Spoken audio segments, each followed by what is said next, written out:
I want to call out Netflix. Shares of that stock right now down over 7%. Again, they reported earnings yesterday. They missed on earnings, beat on revenue.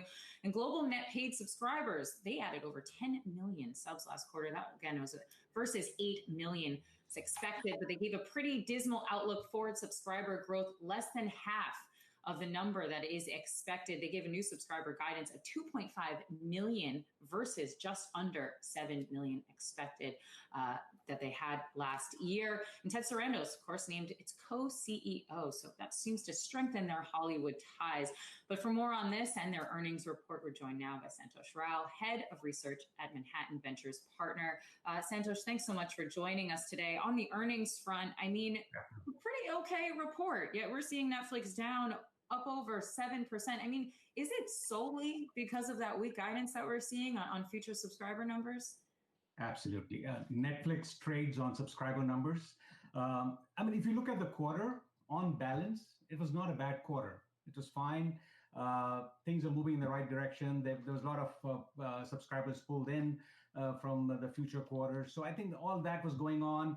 Then they removed some subscribers who were not very active. So there was a lot of that adjustment going on. So net, the subscriber growth was pretty good. And in terms of forecast, I think they're being conservative. I mean, I went back and looked at 6 to 7 years of their numbers, and more than 80% or roughly 80% of the time, they tend to beat their subscriber forecasts. So they're very conservative. They want to manage expectations. They don't want the market to get ahead of itself. And that's what's happening. So I think this pullback is healthy, is warranted. We need the thing to settle down and come back. And I mean, the whole thesis is intact, essentially. It's all about the international growth, the subscriber growth, and that, I think, is still intact. You know, Santosh, I'm sure, you know, they beat on the expectations for subscriber growth. I'm sure coronavirus helping as we're all sitting at home, need something to do, need something to watch. I mean, but do you think that is sustainable? I know you're saying that they've been conservative, that they tend to beat their guidance. Do you think that growth is sustainable right now? Do you think, you know, maybe they were pulling forward some of that demand that they had seen? Yes, you know, there's going to be some softness. I mean, we don't know how this COVID thing is going to settle on the other side, but their library, their original content, they're well ahead of others. They still have pricing power. And the international footprint, where the markets have already opened up, I think all that is going to come in play. Their localized content, the quality of content, the depth of content, I think all that will play into their numbers. Yes, maybe, you know, there might be some softness, but the rate of growth might slow down, but there is definitely more growth. There's a huge untapped market out there. Everyone's moving to streaming. So I think these guys on the right side of the market, on the sweet spot of the market, is for consumption of content. So I think you'll see them. There is enough to go around, and they will capture a big share of that. So I think that's the bottom line. And international is untapped.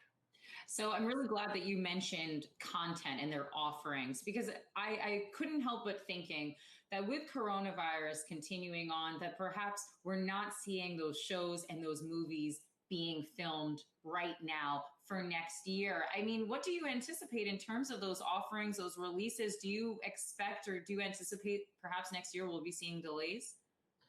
Yeah, I think the management has already said on the call, they said that the second half of next year is when you're going to see the most impact or most releases. So it's going to come back. As far as 2021 goes, they are well ahead of competitors. Everyone is pretty much shut down.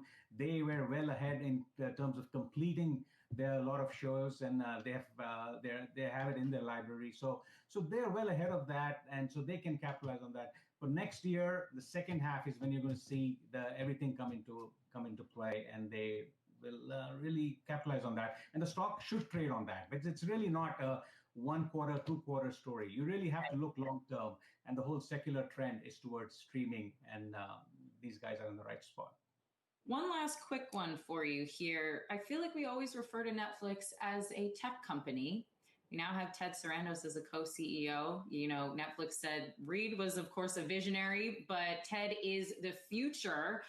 Seems to be strengthening a tie more towards Hollywood and content. He was obviously the chief content officer for the company.